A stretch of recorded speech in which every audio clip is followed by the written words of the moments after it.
میرے دل میں ایک دفعہ خیال آیا تھا، جس وقت ابو جہل حضرت سمیہ اور حضرت یاسر کے ساتھ یہ سلوک کر رہا تھا، کم سے کم 30 ورنہ میرے اندازے میں 40 اشخاص، 40 مسلمان مکے میں موجود تھے۔ میرے دل میں اچانک یہ خیال آیا، کیا یہ بے غیرت تھے، بے حمیت تھے؟ انہوں نے اپنی بہن کو چھڑایا نہیں؟ انہوں نے حضرت یاسر ان کے دینی بھائی ہیں، محمد کے غلام ہیں، ان کی حمایت میں کچھ تو کرتے، بلوا کرتے، کچھ شور کرتے، ہنگامہ کرتے، چھڑا کر لے جاتے، کیوں نہیں کیا؟ اچانک خیال آیا، نعوذ باللہ ثم نعوذ باللہ، نہ بے غیرت تھے نہ بے حمیت تھے۔ اصل بات یہ کہ حضور کی اجازت نہیں، کیا خون کھول رہا ہے، سینوں میں جوش ہے، لیکن اجازت نہیں۔ یہ ہے ڈسپلن کی وہ تربیت جو محمد رسول اللہ نے دی۔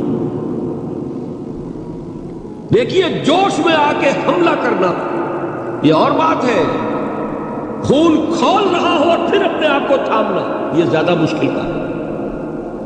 جب خون کھولتا ہے آدمی جو جان کی پرواہ نہیں ہوتی۔ بدر میں جو ہوا ایک واقعہ ایک دفعہ سن کر جھجری آتی ہے، لیکن واقعہ یہ ہے کہ جب جنگ کی حالت میں اشتعال ہوتا ہے، خون کھول رہا ہوتا ہے، وہ چیزیں آسان ہوتی ہیں۔ وہ جو 2 ٹین ایجرز تھے، نوجوان، جنہوں نے ابو جہل کو ہلاک کیا ہے، حضرت معاذ اور حضرت معوذ، انصاری 2 نوجوان، ان میں سے ایک کا واقعہ آتا ہے کہ ان کے ایک شانے کے اوپر تلوار کا وار پڑا، پورا شانہ کٹ گیا، بازو علیحدہ ہو گیا تقریباً، لیکن کوئی ایک تسمار لگا رہ گیا، کوئی ایک ٹینڈن ہوگا، وہ جو ہوتا ہے سخت سا سفید سا، وہ کوئی لگا ہوا ہے، انہیں پرواہ نہیں ہو، دوسرے ہاتھ سے لڑ رہے، لیکن یہ ہاتھ جو ہے یہ اب چونکہ قابو میں تو ہے نہیں، کنٹرول میں نہیں، مسلز کٹ چکے، تو یہ رکاوٹ بن رہا ہے۔ ان کے بارے میں آتا ہے اس ہاتھ کو اپنے پاؤں کے نیچے دبایا اور کھینچا اور پھینک دیا کہ یہ اس وقت میرے اس راستے میں رکاوٹ بن رہا ہے، جسم کا حصہ میرا۔ تو یہ بات بھی میرے نزدیک اتنی مشکل نہیں ہے جتنی مشکل یہ ہے کہ خون کھول رہا ہو لیکن چونکہ اجازت نہیں ہے لہذا کوئی اقدام نہیں۔ یہ زیادہ کڑا امتحان ہے، یہ زیادہ سخت مشکل ہے، اور اس کی تربیت بھی محمد رسول اللہ نے، ویسے میں نے 12 برس کہا ہے لیکن 8 برس کہنا چاہیے، اس لیے کہ مکی دور کے 12 سالوں میں سے 4 سال جو ہے وہ صرف زبانی کلامی ایذا تھی، اور اس کا بھی ہدف تھے صرف حضور۔ وہ جو میں نے بتایا پاگل ہے، مجنون ہے، شاعر ہے، ساحر ہے، ایک عجمی غلام اپنے گھر میں رکھا ہوا ہے، اس سے ڈکٹیشن لیتے رہتے ہیں، آ کے ہم پر دھوس جماتے ہیں، مجھ پر وحی نازل ہوئی ہے۔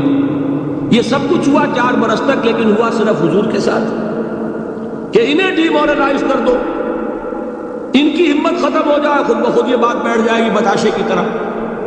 لیکن جب انہوں نے دیکھا کہ نہ محمد بدل ہوئے صلی اللہ علیہ وسلم، نہ ان کے ساتھی بدل ہوئے، یہ تو دعوت پھیل رہی ہے، ہمارے نوجوان جو ہیں اب ان کے حلقے میں شامل ہو رہے ہیں، ہمارے اپنے لخت جگر، ہمارے اپنے چشم و چراغ، کون تھے مصعب بن عمیر، کون تھے عثمان غنی، کون تھے سعد بن ابی وقاص، قریش کے اعلیٰ گھرانوں کے چشم و چراغ نوجوان، وہ آ رہے ہیں، محمد کے ہاتھ پر بیعت کر رہے ہیں، اسلام لا رہے ہیں صلی اللہ علیہ وسلم۔ انہوں نے دیکھا یہ ہمارے غلاموں میں بھی یہ آگ پھیل گئی، یہ تو سمجھیے کہ بارود کے اندر آگ لگ رہی ہے، یہ ابھی تک تو کانے تھے جو ظلم ہم کر رہے تھے اس پر، لیکن ان کے اندر اگر یہ ایمان اور اسلام کی دعوت اور تحریک ان میں پھیل گئی تو ہمارا اقتدار اور ہمارا یہ پورا نظام جو ہے چوپٹ ہو جائے گا۔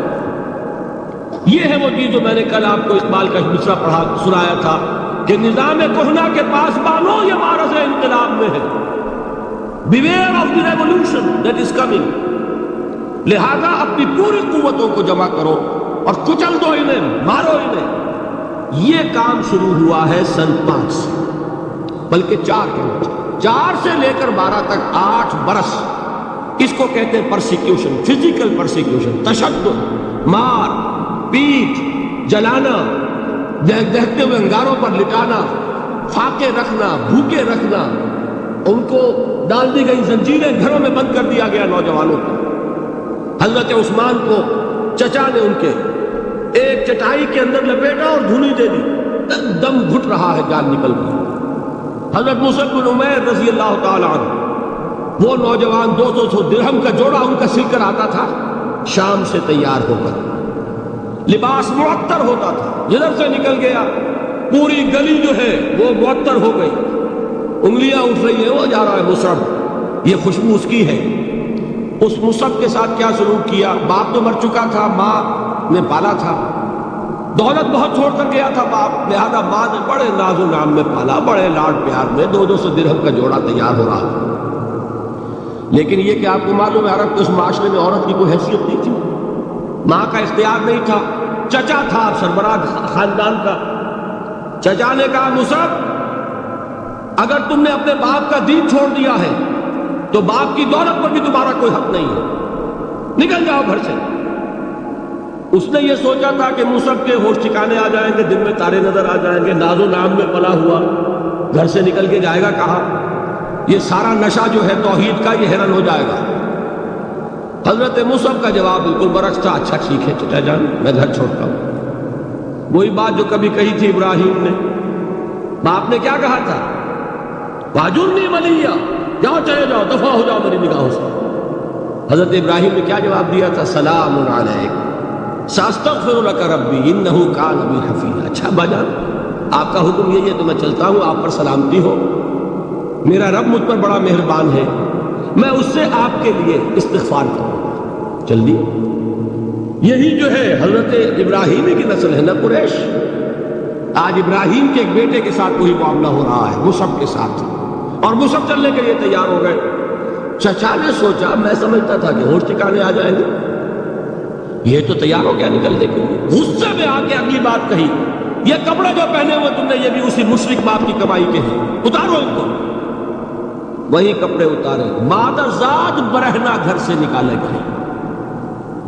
ماں کے پاس پہنچے، ماں نے آنکھوں پر ہاتھ رکھے، مصعب کیا ہوا؟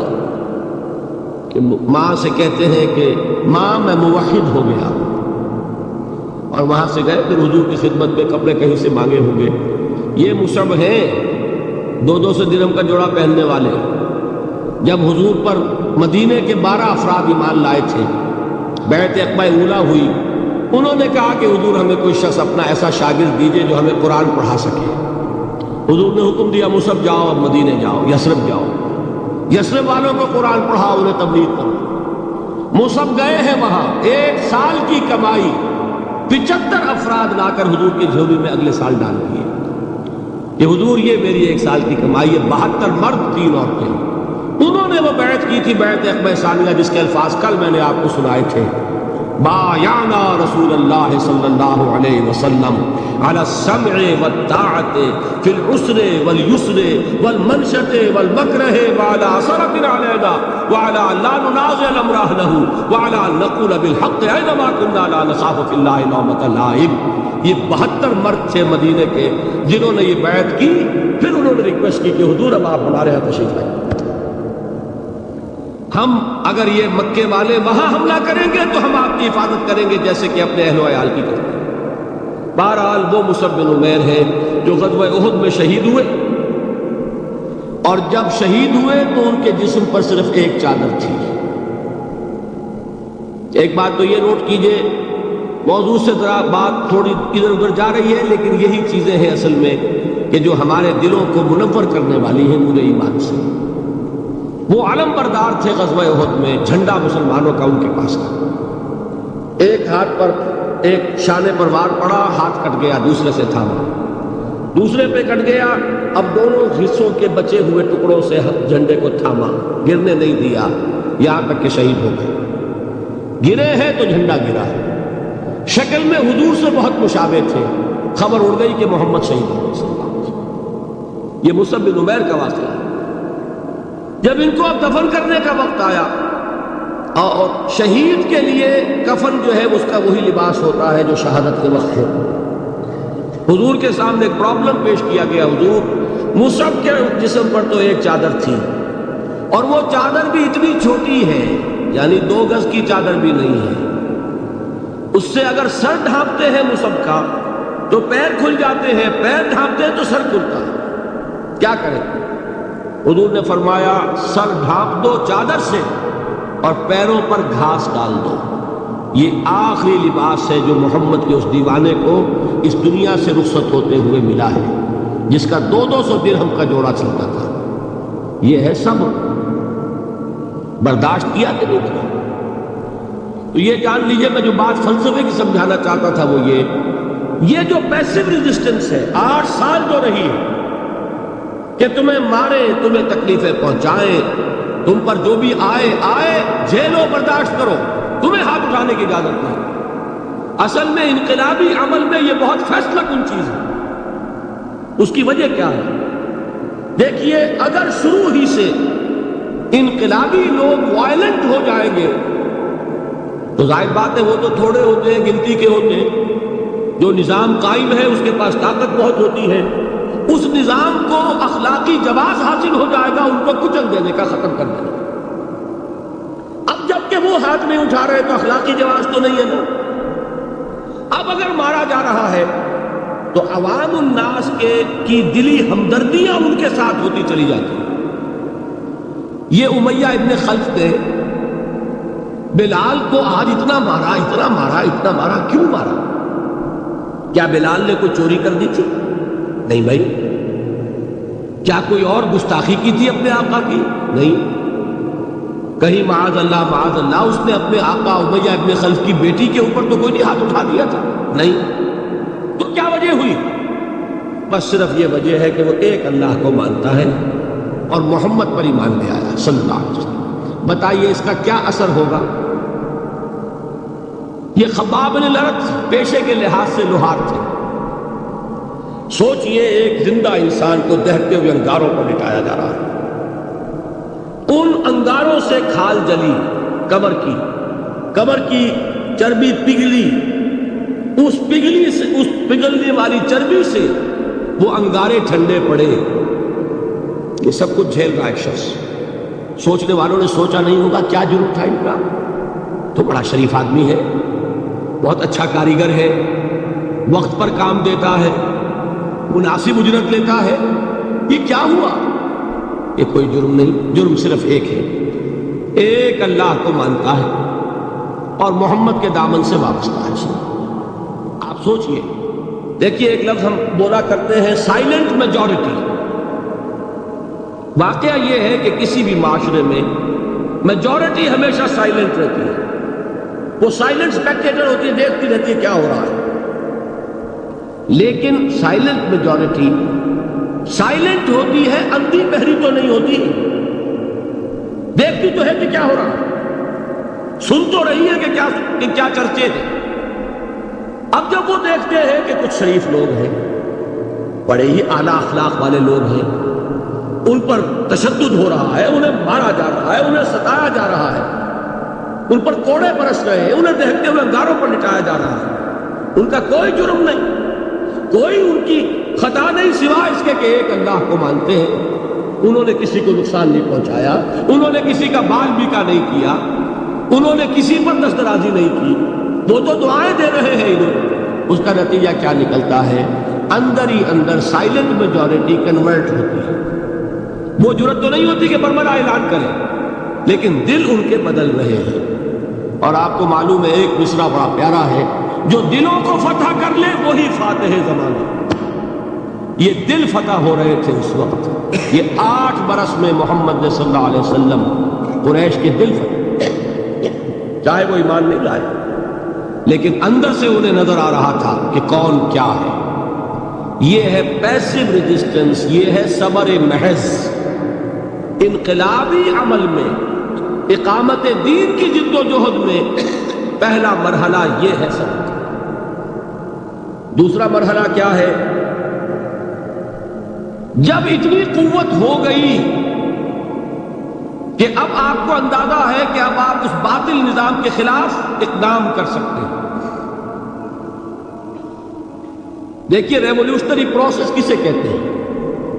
پہلے ایک انقلابی نظریہ اس کی اشاعت ہوگی، جو لوگ اس کو قبول کریں گے انہیں آرگنائز کیا جائے گا، ایک پارٹی کی شکل دی جائے گی، پھر ان کی تربیت ہوگی، جیسا انقلاب لانا ہے ویسی تربیت کرنی ہوگی۔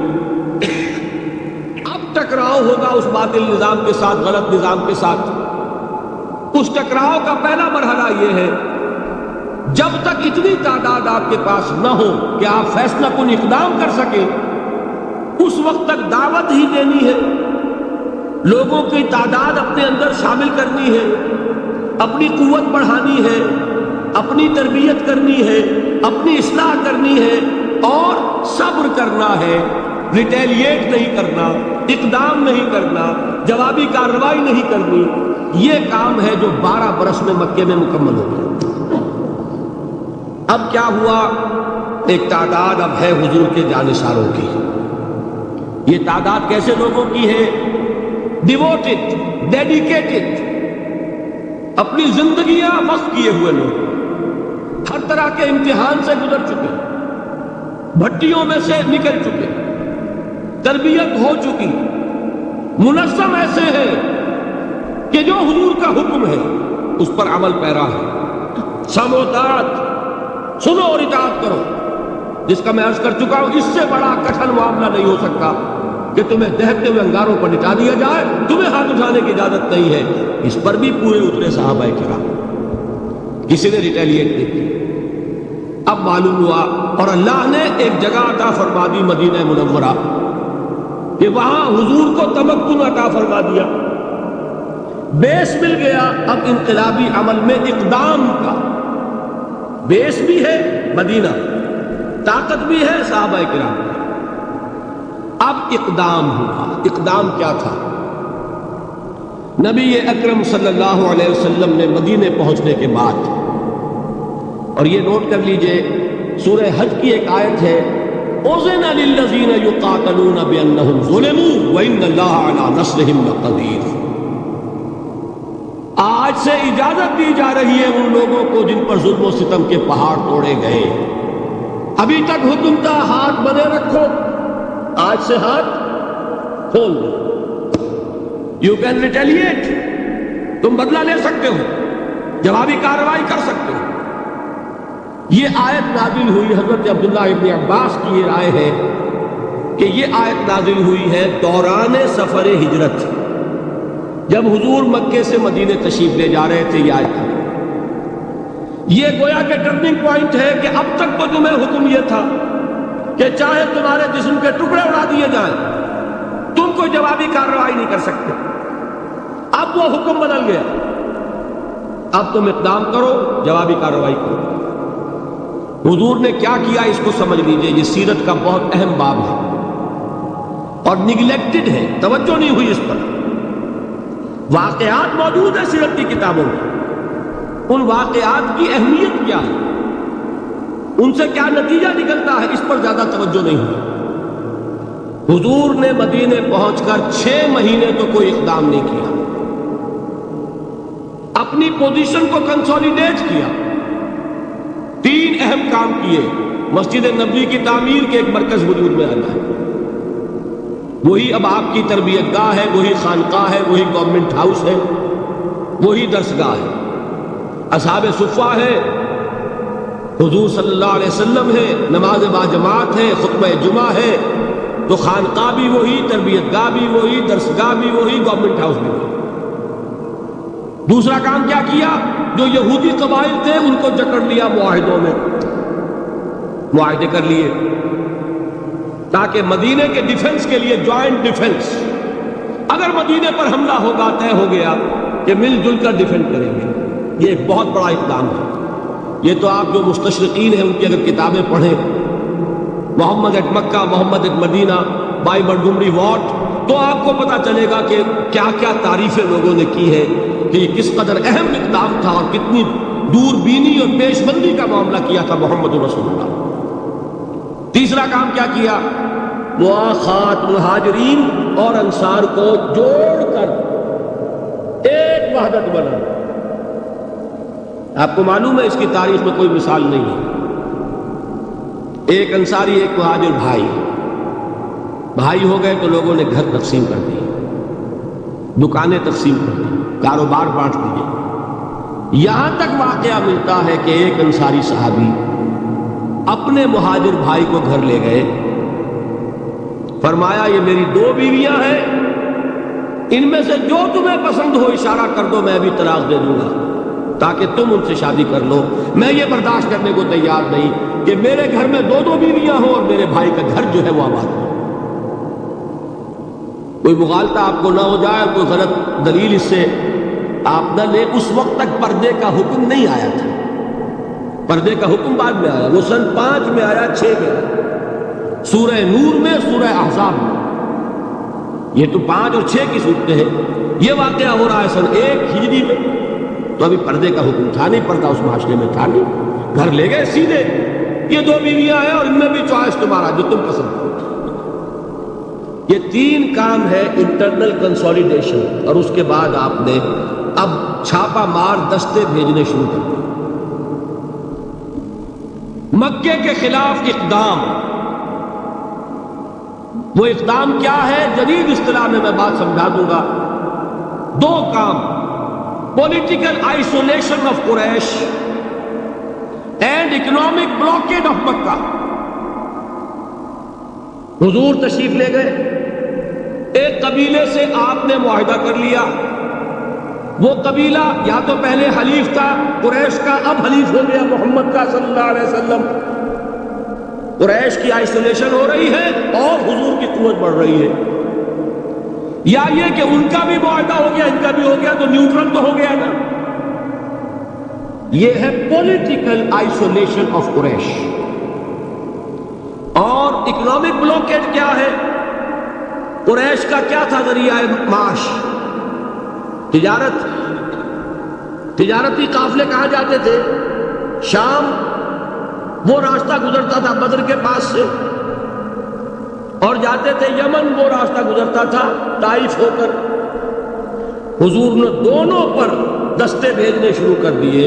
He proved his military presence on the caravan routes of Quraysh. بات سمجھ رہے ہیں؟ اور ایک جو اس میں خاص طور پہ لشکر بھیجا آپ نے, وہ نخلا بھیجا. نخلا ایک وادی ہے, آپ حضرات اگر کبھی گئے ہو تو مکے سے جب طائف کی طرف جاتے ہیں تو درمیان میں وادی آتی ہے, وادی نخلا. اب آپ اندازہ کیجئے کہاں مدینہ, وہاں سے ایک لشکر کیا چھوٹا سا دستہ, 12 افراد, ایک چھوٹا سا چھاپا مار دستے تو ایسے ہی ہوتے ہیں چھوٹے, کوئی لشکر تھوڑا ہی ہوتا ہے. حضرت عبداللہ ابن جہش اس کے کمانڈر, انہیں ایک سیلڈ لیٹر دیتے ہیں حضور, مہر لگا ہوا کہ مدینے سے 2 دن کی مسافت پر باہر نکل کر پھر کھولنا اس کو, اور جو اس میں لکھا ہوا ہے انسٹرکشنز جو ہے کیری آؤٹ کرو. اتنی سیکریسی. جب وہ نکلے 2 دن کے فاصلے پہ باہر چلے گئے, کھولا لکھا وادی نخلا میں قیام کرو, اور وہاں جا کر قریش کی نقل و حرکت پر نگاہ رکھو اور ہمیں اطلاع دیتے رہو. اب یہ 300 میل کا سفر کر کے وہاں پہنچے ہیں. وہاں اتفاق سے ایک قافلہ قریش کا گزر رہا تھا, اس سے مڑبھیڑ ہو گئی, مقابلہ ہوا. ایک آدمی قرشی جو ہے کافر مشرک, کو ان کے ہاتھوں مارا گیا. 2 کو انہوں نے گرفتار کیا, باقی بھاگ گئے. تو جو مال غنیمت تھا وہ لے کر آ گئے. حضور ناراض ہوئے کہ میں نے تمہیں اس کا حکم نہیں دیا تھا, میں نے صرف یہ کہا تھا کہ وہاں قیام کر کے ہمیں انفارم کرو. لیکن یہ بات ریکارڈ پر آ جانی چاہیے کہ ہجرت کے بعد پہلا قتل جو ہوا مسلمانوں کے ہاتھوں ایک مشرک کا, یہ تھی جس نے مکے میں آگ لگا دی. اتنی جرت ہو گئی محمد کی صلی اللہ علیہ وسلم. ادھر سے وہ ابو سفیان لے کر گئے ہوئے تھے قافلہ, تجارتی قافلہ, وہ واپس آ رہا تھا. اس کی طرف سے ایک پیغام پہنچ گیا کہ میرے قافلے کو خطرہ ہے محمد کے آدمیوں سے صلی اللہ علیہ وسلم, لہذا فوراً کوئی انتظام کرو مدد کا. یہ ہے وہ چیز جس کی آڑ لے کر ابو جہل جیسے لوگوں نے لشکر تیار کیا اور بدر کی طرف مارچ کیا. یہاں سے پہلی جنگ ہوئی ہے غزوہ بدر سن 2 ہجری میں.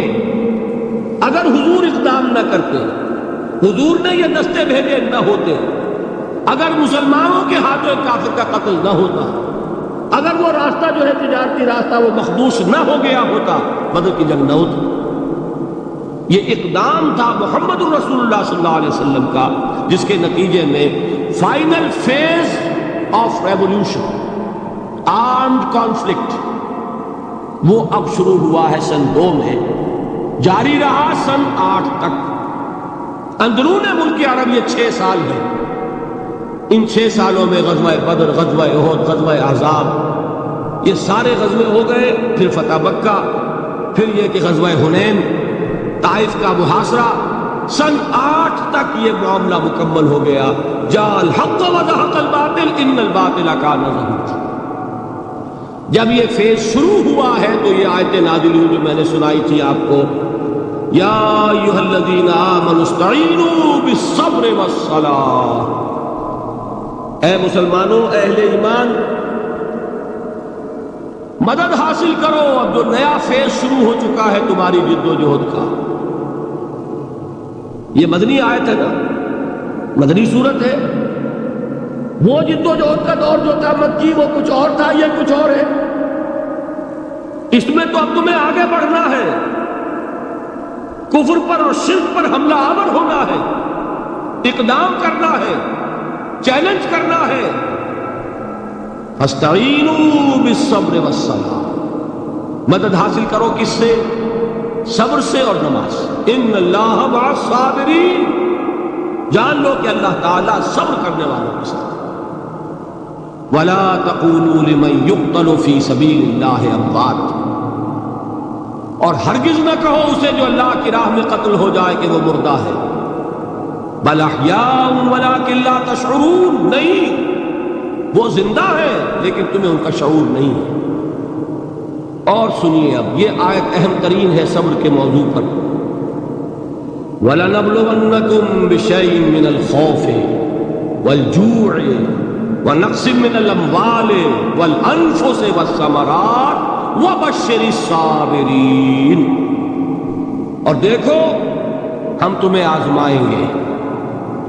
وَلَنَبْلُوَنَّكُمْ، ہم لازماً آزمائیں گے تمہیں، بِشَيْءٍ مِّنَ الْخَوْفِ، خوف کی کیفیت طاری کر کے، والجوع، بھوک، فقر اور فاقہ، ونقص من الاموال، مالی نقصان، والانفس، جانی نقصان، والثمرات، اور ثمرات، پھلوں اور میووں کا نقصان۔ میرے نزدیک یہاں پر ثمرات کا مفہوم ایک اور بھی ہے۔ ایک تو صاف تھا کھجور کی فصل تیار ہے اور غزوہ تبوک جانے کا حکم مل گیا، کون اتارے گا؟ اور کھجور وقت پر اتری نہیں، برباد ہو گئی۔ یہ ہو رہا ہے نا میووں کا نقصان۔ اور میرے نزدیک یہاں یہ بھی ہے، بسا اوقات بہت سی محنتوں کا نتیجہ انسان دیکھتا ہے کہ ضائع چلا گیا، میں نے 10 سال محنت کی، حاصل کوئی نہیں نکلا۔ یہ ثمرات کیا ہیں؟ محنتیں، محنتوں کے ثمرات کا ضیاع۔ کوشش آپ نے کی، قسمت کی خوبی دیکھیے، ٹوٹی کہاں کمن، 2-4 ہاتھ جب کے لبے باندھ گئے۔ Be prepared.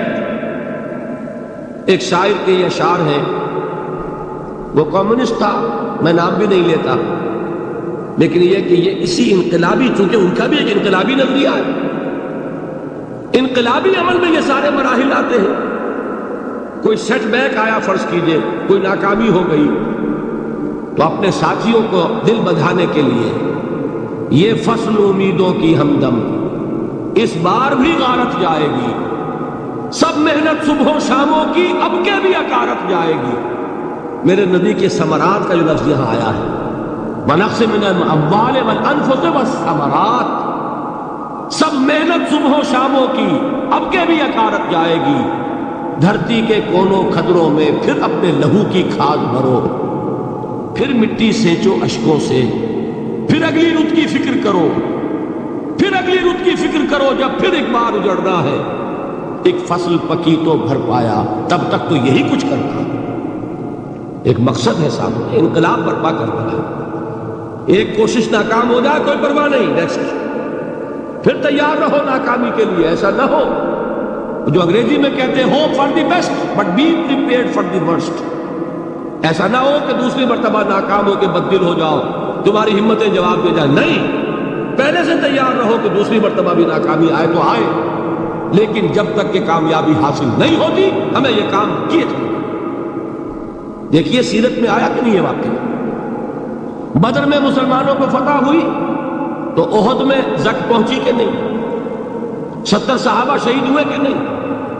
اگر ان کی ہمتیں جواب دے جاتی تو گاڑی کیسے چلتی آگے؟